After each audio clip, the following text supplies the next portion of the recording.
उपमुख्यमंत्री एकनाथ शिंदे यांच्या अध्यक्षतेखाली झालेल्या बैठकीतील निर्णयानुसार चाकण परिसरातील रस्त्यांची कामं आणि खड्डे बुजवण्यासाठी प्रीकास्ट आणि आरएमसी सारख्या नवीन तंत्रज्ञानाची प्रत्यक्ष पाहणी करण्यात आली। MIDC, PMRDA, PWD आणि स्थानिक प्रशासनाच्या समन्वयासाठी जिल्हाधिकाऱ्यांची नोडल ऑफिसर म्हणून नियुक्ती करण्यात आली आहे। तळेगाव शिक्रापूर रस्त्यावरील 0 ते 54 किलोमीटरच्या भागातील तात्पुरती डागडुजी 31 ऑगस्ट पर्यंत युद्धपातळीवर पूर्ण करण्याचे निर्देश देण्यात आले।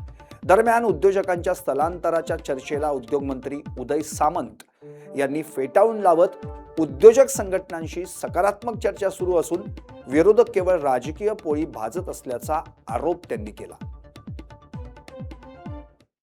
8 ते 10 दिवसापूर्वी एक बैठक माननीय एकनाथ शिंदे साहेबांच्याच अध्यक्षतेखाली इथंच पार पडली। ते स्वतः ऑनलाईन उपस्थित होते आणि त्यावेळी त्यांनी जी टेक्नॉलॉजी सांगितली ती प्रत्यक्षात उतरवण्यासाठी स्वतः माननीय एकनाथ शिंदे साहेब चाकणचा दौरा करतायत।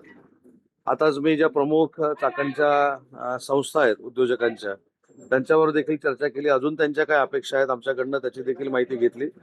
परंतु आम्ही हा टास्क स्वीकारलेला आहे। MIDC असेल, MMRDA असेल, आमच्या सार्वजनिक बांधकाम विभागानं असेल, हा टास्क स्वीकारलेला आहे आणि तो पूर्ण करण्याच्या दृष्टीनं आम्ही सगळे मिळून काम करतोय आणि त्याच्यामध्ये आम्हाला नक्की यश येईल याची खात्री माझ्यासारख्या उद्योग मंत्र्याला नक्की आहे। ही आता जे नवीन सिस्टीम तुम्ही राबवता ते रस्त्यांचे जे खड्डे भरण्यासाठी वापरता ते तर ती 40 टनाचीच असल्याचं समजते। त्यामुळे MIDC मध्ये येणारी जी वाहतूक आहे ती मोठ्या आधी एक पहिली गोष्ट तुम्हाला सांगतो की मी पुन्हा एकदा 7-8 दिवसांनी येऊन तुम्हाला मी एक पहिलं प्रेझेंटेशन देईन पूर्ण चाकण गावाचं।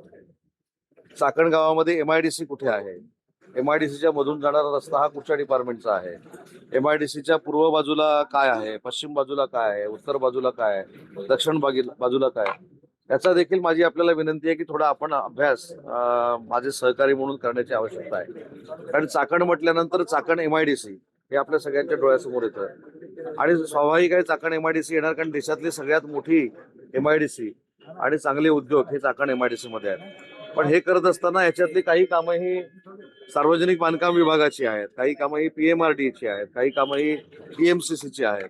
अशा पद्धतीनं हे सगळे इन्फ्रास्ट्रक्चर तयार झालंय आणि त्याचंच कोऑर्डिनेशन करण्यासाठी जे आपले इथले जिल्हाधिकारी आहेत त्यांना नोडल ऑफिसर म्हणून आम्ही नेमलंय आणि त्यांच्या नेतृत्वाखाली अतिशय गतिमान पद्धतीनं काम करण्याचा आमचा सगळ्यांचा विचार आहे आणि त्याला मूर्त स्वरूप आज एकनाथ शिंदे साहेबांच्या दौऱ्यानं प्राप्त होतं।